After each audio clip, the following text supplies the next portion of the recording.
Hello friends, मैं Hebron पेटर्स हूँ। आपका मेरे YouTube चैनल पर फिर से स्वागत है। आज हम इसराइल के 10 लुप्त गोत्र भाग 3 की खोज करेंगे। जैसे आपने मेरे भाग 1 तथा 2 को पसंद किया था, वैसे है आप भाग 3 पसंद करेंगे। वीडियो देखने के बाद कृपया लाइक और सब्सक्राइब करना न भूलें।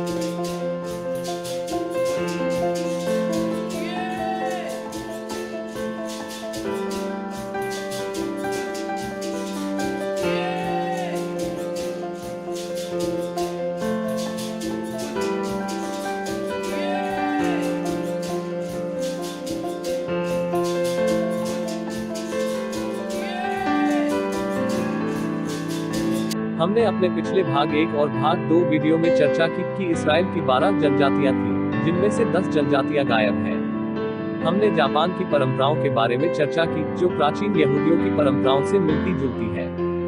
लिम्बा, जो दक्षिण अफ्रीका और जिम्बाब्वे की जनजाति है। किया इसराइल के 10 खोए हुए गोत्रों में से एक है। आपका क्या विचार है? इजराइल के यह 10 गोत्र कहाँ हैं? रूबेन, सिमोन, इस्साकार, ज़ेबुलून, दान, नप्ताली, गाद, आशेर, एफ्राइम और आधे मनश्शे। सन 722 ईसा पूर्व में अश्शूर के राजा तिग्लत-पिलेसेर ने उत्तरी राज्य इजराइल पर आक्रमण कर दिया। एक इतिहास 526 के अनुसार उन लोगों को बंदी बना करके हला, हाबोर और हारा और गोजान नदी के पास पहुंचा दिया, और वे आज के दिन तक वहीं रहते हैं। इजराइल के 10 गोत्र तत्पश्चात लुप्त हो गए। उनका इतिहास में कहीं भी किसी प्रकार का उल्लेख नहीं मिलता है। यशायाह 11:12 के अनुसार वह अन्य जातियों के लिए झंडा खड़ा करके इसराइल के सब निकाले हुओं को और यहूदा के सब बिखरे हुओं को पृथ्वी की चारों दिशाओं से इकट्ठा करेगा। किया बाइबल की भविष्यवाणी यशायाह 11:12 के अनुसार पूर्ण होगी। ट्यूडर पुफिट एक ब्रिटिश इतिहासकार, लेखक, प्रसारक, यात्री और साहसिक है। वह दुनिया भर में यहूदी समुदायों के अध्ययन में माहिर है, विशेष रूप से अफ्रीका, एशिया और अमेरिका में। अपने शोध में उन्होंने पाया कि दक्षिणी अफ्रीका और जिम्बाब्वे की लिम्बा जनजाति ने कुछ प्राचीन यहूदी आबादी के वंशज होने का दावा किया जो यमन से आए थे। उनकी परंपराएं आसपास के अफ्रीकी मूल निवासियों से बहुत अलग हैं, लेकिन प्राचीन इजराइल के समान हैं। उनकी मौखिक परंपराओं के अनुसार लिम्बा रहस्यमय उत्तरी शहर सीना से आए थे, लगभग 1000 साल पहले, लेकिन वे नहीं जानते कि वास्तव में सीना कहाँ स्थित है। साथ ही यह उनके पूर्वज व्यापारी थे। जिम्बाब्वे में वे शोहना में नमक स्थान में रहते हैं, जो सुनने में सीना के समान लगता है। दक्षिण अफ्रीका के लिम्बा लोगों के लिए सीना एक स्वर्गलोक है। विकिपीडिया के अनुसार 500 ईसा पूर्व के आसपास बेबीलोन साम्राज्य के समय सीना नाम का एक संपन्न यहूदी शहर था, और माना जाता है कि उन इसराइलियों का वर्चस्व था जो बेबीलोन के आक्रमण के दौरान यरूशलेम से भागकर वहां बस गए थे। उन्होंने यमन में यर्दन पार किया, यह मानते हुए कि वे पूर्व में घाटी में सुरक्षित हैं। मजला नदी को पार करके सीना पहुंच गए। वहां उन्होंने एक बांध बनाया जो आज भी स्थित है। जलविदों के अनुसार शुष्क घाटी में कृषि केवल एक बांध द्वारा संभव की गई थी। जब इसमें पानी नहीं था तो शहर के निवासियों को मजबूरन भुखमरी का सामना करना पड़ा होगा और वहां से पलायन कर गए होंगे। वर्तमान में सीना निवासी के नाम लिम्बा गोत्रों के नाम के समान ही है, लेकिन सीना के सभी निवासी मुस्लिम हैं। यह संभव है कि इस्लामी फैलाव के बाद जो लोग इस्लाम को ग्रहण नहीं करना चाहते थे, वे दक्षिणी अफ्रीका की ओर चले गए हों। उन्होंने लाल समुद्र पार किया और इथियोपिया में प्रवेश किया, वहां से वे दक्षिण की ओर चले। अपनी मौखिक परंपराओं के साथ उन्होंने अपनी विशिष्ट संस्कृति को बनाए रखा। रास्ते में उन्होंने शहर विकसित किए। कुछ जिम्बाब्वे में बस गए और कुछ दक्षिण अफ्रीका स्थानांतरित कर गए। ईसाई मिशनरियों ने उन्हें ईसाई धर्म में लाने की कोशिश की, लेकिन उन्होंने परंपराओं की रूढ़िवादी प्रकृति के कारण मना कर दिया। वह बहुत कम उम्र में अपने बच्चों का खतना किया करते हैं और प्राचीन इजराइल की तरह समारोह मनाया करते हैं। इसके अलावा वे अन्य अफ्रीकियों के विपरीत एक ईश्वर में विश्वास रखते थे। उनके ईश्वर का नाम र-रहीम था। र-रहीम एलोहिम का विकृत रूप हो सकता है। यहोवा का दूसरा नाम एलोहिम है। लिम्बा अपने देश का नाम याद नहीं रख सके, लेकिन उनको याद है कि वे लोहे और तांबे के गलाने और काम करने में माहिर थे। अपने देश में उन्होंने मिट्टी के बर्तनों को बनाने, कपास उगाई और बुनाई करने की और बड़ेगिरी के काम में भी महारत हासिल की, क्योंकि उन्हें अपने समुद्री उपक्रमों के लिए अपने जहाज बनाने थे। उनके सभी कौशल परिवार के भीतर सीखे जाते थे और उन्हें एक पीढ़ी से दूसरी पीढ़ी तक ले जाया जाता था। प्रत्येक कबीले के अपने विशिष्ट कौशल था। कुछ स्थानीय इलाकों में लिम्बा के बर्तनों, तांबे और लोहे के कारोबार में एक अधिकार था। अभी भी अफ्रीका में उनके शिल्प कौशल अद्वितीय है। लिम्बा जाति को अफ्रीकी मूल निवासियों के बीच में इन नामों से भी जाना जाता है। बरमबाग का मतलब जो लोग मना करते हैं।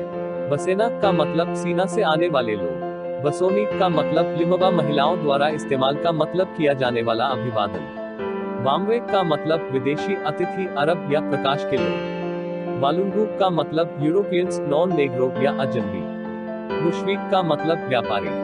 उनका संगीत आसपास के अफ्रीकियों के साथ मेल नहीं खाता, बल्कि मध्य पूर्वी संगीत के समान है। तुरही फूकने की ध्वनि की तुलना कोई भी कर सकता है।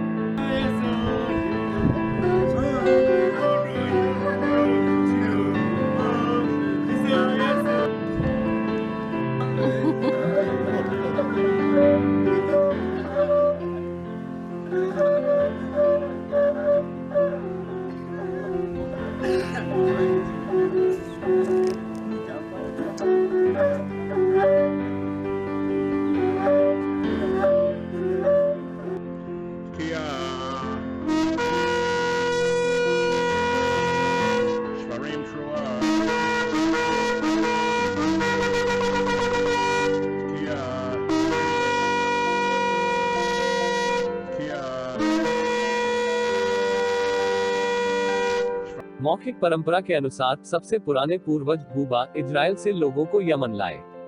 इस घराने ने यमन में शासन किया। बाद में उनके पूर्वज हामसी उन्हें अफ्रीका ले आए और अफ्रीका में हामसी के वंशज बाकारी हुए। बाकारी के बाद सेरेमने, उसके बाद तोवाकेरे, फिर नगवी या जुंगंडे, महानी, खज्जी और सादिकी और अंत में सरेबू और चेरनेवी। लिम्बा जनजाति बूबा, हमसी, बाकारी, सेरेमने, थोपकाले, जुंगंडे, मांगे, महानी, हाजी और सादिकी में कुल 10 वंश थे। जबकि दक्षिण अफ्रीका में 2 बाद वाले कुलों तशी न्यालाजी और सल्फू को जोड़ा गया था, बिल्कुल वैसे ही जैसे इजराइल की 12 जनजातियों, जिनमें से 10 खो गए थे। अपनी मौखिक परंपरा के अनुसार सबसे पुराने पूर्वज बूबा पुरोहित कबीले ने लोगों को इजराइल से प्रॉमिस्ड लैंड लाए। इस वरिष्ठ घराने ने यमन में शासन किया। लिम्बा में यहूदी धर्म के बहुत स्पष्ट निशान हैं। उदाहरण के लिए खतना और उनके कोशे कानून, साथ ही साथ बहुत मजबूत आर्मेनोइड लक्षण जिसका अर्थ है ग्रीक, मध्य पूर्वी और अर्मेनियाई देखने को मिलते हैं। ये लक्षण अभी भी लिम्बा में से कुछ के बीच देखे जा सकते हैं। वे आसपास के लोगों की तुलना में लंबे होते हैं, लंबी नाक होती है और तुलनात्मक रूप से गोरी त्वचा वाले होते हैं। बूबा नाम के सबसे पुराने पूर्वज यहूदा नाम का विकृत नाम हो सकता है, लेकिन इजराइल में पुजारी जनजाति यहूदा नहीं थी, बल्कि लेवी थी। तो बूबा नाम का व्यक्ति लेवी कबीले से कोई यहूदा नाम का हो सकता है। एक लेखक वैन वार्मेलो ने दर्ज किया कि लिम्बा समुद्र के दूसरी ओर एक सुदूर स्थान से अफ्रीका आए थे और यह कि अफ्रीका के विभिन्न स्थानों पर उन्होंने व्यापारिक डिपो बनाए और अपने कुछ लोगों को कार्यभार देने के बाद पीछे छोड़ दिया। हालांकि उन्होंने खुद को अफ्रीकी स्थानीय लोगों से अलग रखा क्योंकि वे खुद को श्रेष्ठ समझते थे। उनका आहार नियम यहूदियों के प्रति कोशे नियमों के अनुसार था। वे यहूदियों के कशरुत या हलाल के अनुसार जानवरों के बलि देते थे। वे विशेष रूप से यहूदी धर्म में दूध और मांस को अलग करने की प्रथा का उल्लेख करते हैं, जो कि इस्लाम में नहीं है। लिम्बा द्वारा उपयोग किए जाने वाले पुरुष खतने से जुड़ी विधि मुसलमानों की तुलना में अलग है, जिसमें चीरा छोटा है और संभवतः प्राचीन इजराइल की तरह प्रचलित खतना के तरीके के समान है। उनकी संस्कृति के अनुसार सांस्कृतिक प्रसार के कारण वे अपने गोत्र के बाहर शादी करने के लिए मनाही हैं। लिम्बा अपनी बेटियों की शादी किसी और से नहीं बल्कि अपने ही लोगों से कराती है और उन्हें जाति से बाहर खतना रहित व्यक्ति से शादी करने के लिए हतोत्साहित करती है। पुरुषों को स्थानीय गैर लिम्बा महिलाओं के साथ विवाह से भी बचते हैं। यह सख्त सगोत्र विवाह एक विशिष्ट रूप से उनके अस्तित्व बनाए रखने का रहस्य है।